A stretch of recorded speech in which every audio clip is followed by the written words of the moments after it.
Hi, this is Danny with Temecula Yoga Collective, and I wanted to bring to you today the name your emotion practice. And I think it's important that we distinguish a couple things. We're often asked, how are you feeling? And you give kind of a vague answer, I'm feeling good today. But we want to go deeper with ourselves. We want to ask, what am I feeling? And there's a distinction, and it might seem semantical, but ask yourself, what am I feeling? And right now I can say I'm feeling a little anxiety. Fantastic. I want to invite that in. I don't want to push it away. That's going to make it stronger. And then I want to ask, how am I feeling it? Is it strong or faint or steady? Does it feel fleeting or is it heavy? Is it soft or sharp? And this practice will develop our emotional palette, if you will, on really how we are experiencing emotions. And then we asked ourselves, what am I feeling? How am I feeling? Now, we also want to ask ourselves where I'm feeling it. And that's a really neat thing is we want to scan our body because our bodies are really something that can tell us a lot about what's going on in our everyday life. And so we might notice it in our belly, this feeling. We might notice it in our heart. We might notice in our throat or behind our eyes or any place that you feel your body is reporting to you. This practice only takes a few minutes. And once you've got what I'm feeling, how I'm feeling it, and where I'm feeling it, we want to ask ourselves what qualities are surrounding this? What textures? Is there heaviness? Is there movement? Is there heat? Is there cold? Is there restlessness? Is there a fieriness? I feel frozen around it.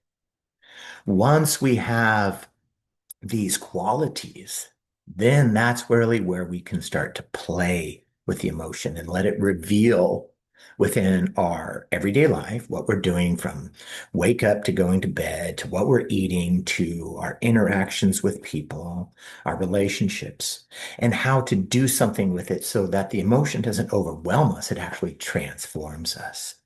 So that's really where the transformation begins. And it's pretty sweet that if we feel like anger in our belly, and so let me back up a little bit. Once we know these qualities, then we start to apply what is so magical, especially in yoga therapy, is cultivating the opposite. I'm going to say that again, cultivating the opposite. And so what that means is I experiencing something that is pulling me in a direction and it seems to be taking me out of balance. And so when I cultivate the opposite of these things what am I feeling, how I'm feeling it, where I'm feeling it, and kind of the qualities around that, then I can cultivate the difference, the opposite of that. And so if anger is something that you are experiencing and you feel it in your belly, you could invite a cool drink, a dip in the water, maybe some cooling breath. Or if, for example, sadness feels heavy in your chest, you can invite something that's light, some movement, some laughter, maybe even connection to a friend. If anxiety, like sometimes gets into me, feels restless and sometimes my throat and even my belly, I can invite some grounding, some slower movements, something that gives me nurturing, some stillness. And so cultivating the opposite doesn't mean rejecting the emotion. It means giving it balance, letting it teach us without overwhelming us. So I hope you got something out of this, and I look forward to bringing you some more emotionally related content. Y'all have a good day. Thank you.